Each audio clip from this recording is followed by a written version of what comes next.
He's the second time on the Story Slam stage. He's from Australia.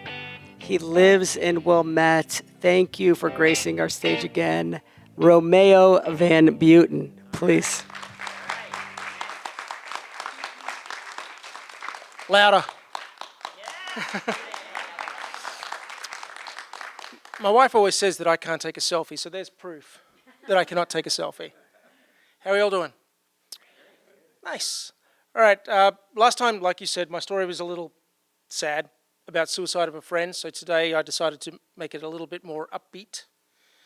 And it began on a green emerald isle on a cool sunny day in Dublin, Ireland in 2002.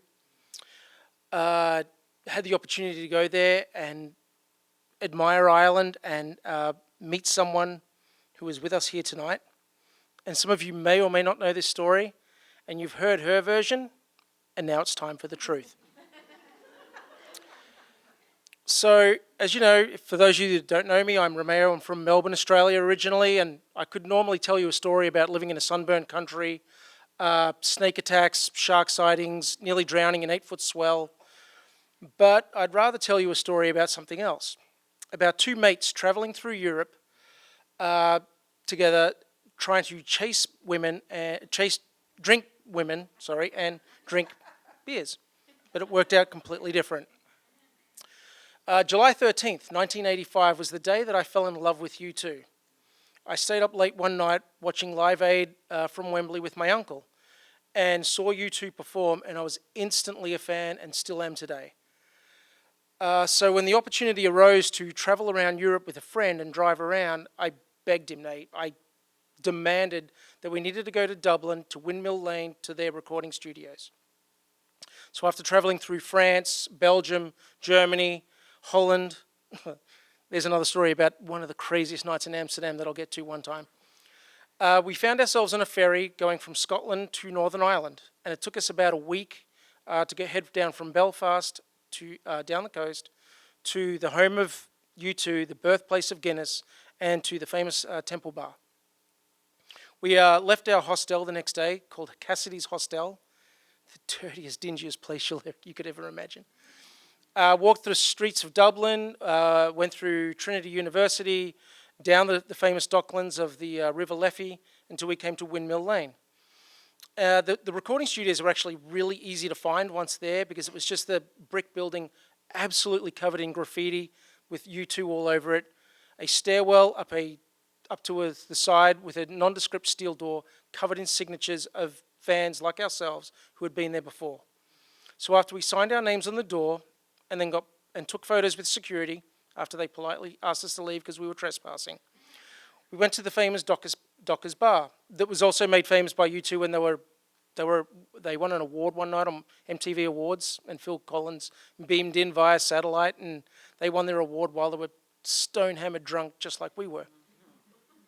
So after a few too many Guinnesses and an Irish whiskey or two thrown in, we stumbled our way back to the hostel, got cleaned up, put on that really musky aftershave.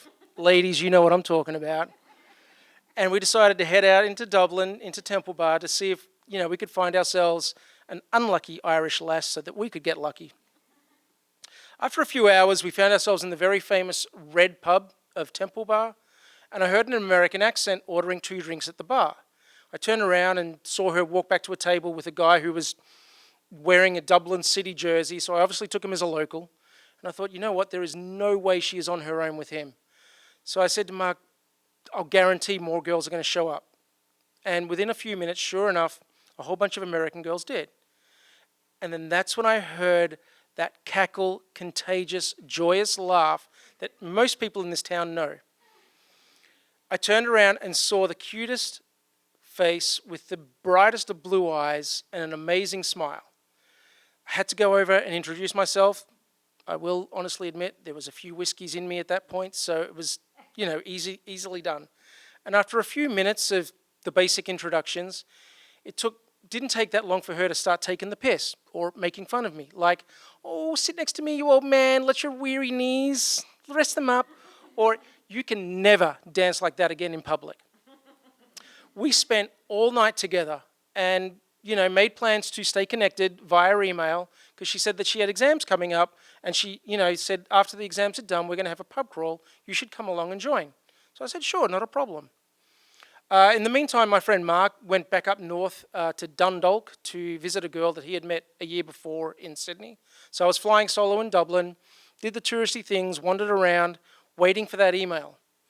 By the early evening, like say 7 of that pub crawl day, I never got that email, and I was pissed. So I did what any dejected guy would do, decided to hit the Irish pubs and get right royally drunk. So I happened to find myself back in the pub in Temple Bar after a few hours in the place that we had drunkenly made out in. And while standing there, just wondering what my next move was, I saw a mop of brown, blonde, spiky hair running to the bathroom and back. And I went, get. So I ran outside, tapped her on the shoulder and went, where the fuck was my email? She laughed nervously and said, hey, I'm so sorry, didn't have time. Why don't you come back with us to the university and we can all hang out and have a few drinks? And I said, sure, why not? The next morning I caught a cab back to the hostel, spoke to my mate Mark and said, hey, when are you coming back? He said, we'll be back later tonight. So I'm like, I've got a whole day, what am I going to do? And for whatever reason, I really wanted to see her again. But I had no way of knowing where she was or what she was doing. She mentioned something about studying. So I thought, fuck, maybe she's in the library. So I caught a bus back to Trinity University, broke into the library and started wandering around, whispering her name, like, hey, here, wandering through the bookshelves and past the desks. And it didn't take long for campus police and security to go, who's that hungover, drunken Australian? He doesn't belong. They clocked me straight away, asked me where my school ID was, and that's when I took off running, screaming her name instead, and ran literally into a guy who I'd met the night before who recognized me and said, oh, I know where she is, come back with me. So walked back to the dorms, and there she was laughing nervously and smiling, going, what the fuck are you doing here? Well, we hung out for the entire day, and ever since that time, she has never forgotten or not found the time to text me or email me, and we've been together ever since.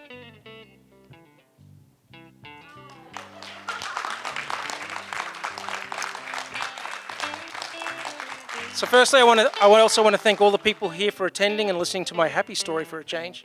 I want to thank Wilmette Theatre, thank George and Amy, thank you so much. But also a huge thank you to Guinness, Temple Bar and you too, because without them, I definitely not would be standing here today. Thank you. Love you.